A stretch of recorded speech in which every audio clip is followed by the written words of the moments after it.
1958 সাল নানা চ্যালেঞ্জ আর অগণিত সম্ভাবনার সন্ধিক্ষণে দাঁড়িয়েছিল বাংলাদেশ। ঠিক সেই সময়ে এক তরুণ উদ্যোক্তা স্বপ্ন দেখলেন পরিবর্তন আসবে নতুন ভাবনা আর সততার মাধ্যমে।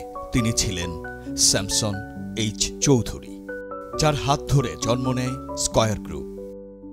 1925 সালের 25 সেপ্টেম্বর গোপালগঞ্জের আড়ুয়াকান্দি গ্রামে জন্মগ্রহণ করেন। তার পিতার নাম ইয়াকুব হোসেন চৌধুরী, মায়ের নাম লতিকা চৌধুরী। 5 ভাই 1 বোনের মধ্যে তিনি ছিলেন সবার বড়। শৈশব থেকেই তিনি ছিলেন শৃঙ্খলাবদ্ধ, সৎ আর পরিশ্রমী। 1958 সালে 4 বন্ধু এবং অল্প কয়েকজন সহকর্মীকে নিয়ে তিনি শুরু করলেন নতুন এক যাত্রা। জন্ম নিল স্কয়ার ফার্মাসিউটিক্যালস। যখন আমি প্রথম শুরু করেছিলাম তখন কিন্তু এটার নাম স্কয়ার ছিল না, এটার নাম তখন ইসন্স ছিল। আমার বাবার নাম ছিল ইয়াকুব হোসেন চৌধুরী, সেই জন্য ইসন্স দিয়ে আমি এটাকে প্রথম শুরু করি।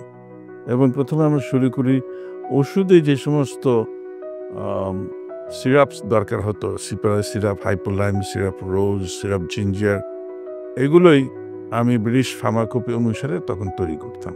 এইভাবে আমি 2 বছর এটা চালু করি এবং যখন দেখলাম যে এটার একটা চাহিদা আছে, প্রসার আছে, এবং আগে আমি বলেছি যে আমার দোকানে ডক্টর রশিদ বসতো, তখন আমি তার সঙ্গে আলাপ করলাম যে পাবনাতে তখন এডজুক নামে একটা ফার্মাসিউটিক্যাল কোম্পানি ছিল, যে ওরা যদি পারে আমরা কেন পারবো না, তো আমাদেরও একটা আমরা চালু করতে পারি। ও সে আমার সঙ্গে একমত হলো এবং তারপরে আমি আরও 2 জন পার্টনার নিলাম। এইভাবে পার্টনারশিপে যখন 4 জন হলো তখন এটাকে আমরা নাম পরিবর্তন করে স্কয়ার ফার্মাসিউটিক্যালস নাম দিলাম। এর 2টো নাম হচ্ছে আমরা 4 জন, আর একটা ফিলোসফিক্যাল নাম হচ্ছে যে 4 hands are equal, it means perfect. ছোট পরিসরে শুরু হওয়া স্কয়ার ফার্মাসিউটিক্যালসের সাফল্য আস্তে আস্তে ছড়িয়ে পড়ে সারা দেশে। পরবর্তীতে একে একে টেক্সটাইল, কৃষিপণ্য, FMCG, তথ্য প্রযুক্তি, স্বাস্থ্যসেবা, এমনকি গণমাধ্যমে স্কয়ার গ্রুপের সফলতা ছড়িয়ে পড়ে। এসব কিছুই ছিল স্যামসন এইচ চৌধুরীর দূরদৃষ্টি আর নেতৃত্বের ফসল। সততার ভিতর দিয়ে বাণিজ্যিক কার্যক্রম পরিচালনা করে একদিকে যেমন সেটা মুনাফা করতে পারে, একই রকমভাবে দেশ সেবা করতে পারে, এই যে উভয় দিককে সম্মিলন ঘটানো, এটা স্যামসন এইচ চৌধুরী আমাদের কাছে দেখিয়ে দিয়ে গেছেন। তিনি বিশ্বাস করতেন সততা আর কঠোর পরিশ্রমের বিকল্প নেই। মানের সঙ্গে আপোষ মানে নিজের সঙ্গে প্রতারণা। 2013 সালে 21 পদকে ভূষিত স্যামসন এইচ চৌধুরী বিভিন্ন সময়ে এদেশের অগণিত ব্যক্তি ও প্রতিষ্ঠানকে তাদের প্রয়োজনে নীরবে সাহায্যের হাত বাড়িয়ে দিয়েছেন, তাদের পাশে থেকেছেন। আমি খুব কম মানুষকে দেখেছি এরকম নিষ্ঠাবান, সৎ এবং মানবদরদী। তিনি অনেক প্রতিষ্ঠানে দান করেছেন, সামাজিক সাংস্কৃতিক প্রতিষ্ঠানে, কিন্তু কখনো তেমনভাবে প্রকাশ করেননি, নীরবেই করে গেছেন। কারণ তিনি ওই যে দানের মধ্য দিয়ে নিজেকে জাহির করবার কাজে তিনি বিশ্বাস করতেন না। বাড়িতে অনেকেই জানতো না যে উনি কাকে কি দিচ্ছেন। আর যিশুর একটা কথা আছে যে তুমি যখন দান করো তখন যেন তোমার ডান হাত কি করছে তোমার বাঁ হাত যেন জানে না,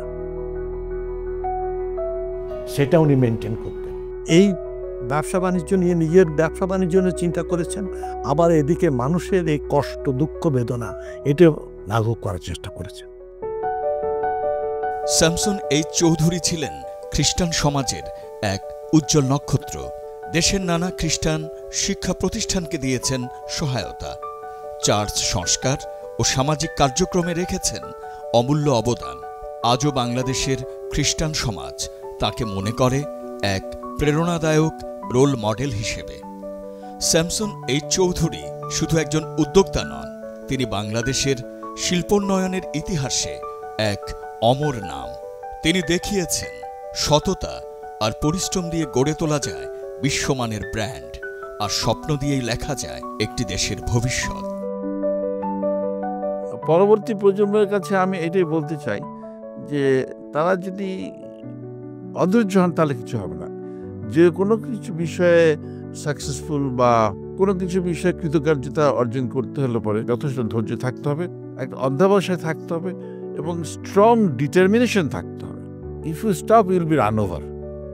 তো আমাদের কর্মজীবনটাই সেরকম যে আমি যদি থেমে যাই তাহলে পরে কেউ আমাকে অতিক্রম করে চলে যাবে, আমি তখন পিছিয়ে পড়বো আর থাকতে পারবো না, আমার আর কোনো স্থান নাই। তো আমাকে এমনভাবে চলতে হবে যেন আমাকে কোনো সময় থামতে না হয়। আমাকে সেই দৃঢ়তার মানসিক মনোবল থাকতে হবে। নলেজ বেস সব কিছু হতে পারে। এই শূন্যের মধ্যে কি বলে অন্ধকারে হাতালে কিছু হবে না। একজন সফল শিল্পোদ্যোক্তা ও মানবতাবাদী স্যামসন এইচ চৌধুরীর জন্মশতবর্ষে তাঁর প্রতি আমাদের গভীর শ্রদ্ধা।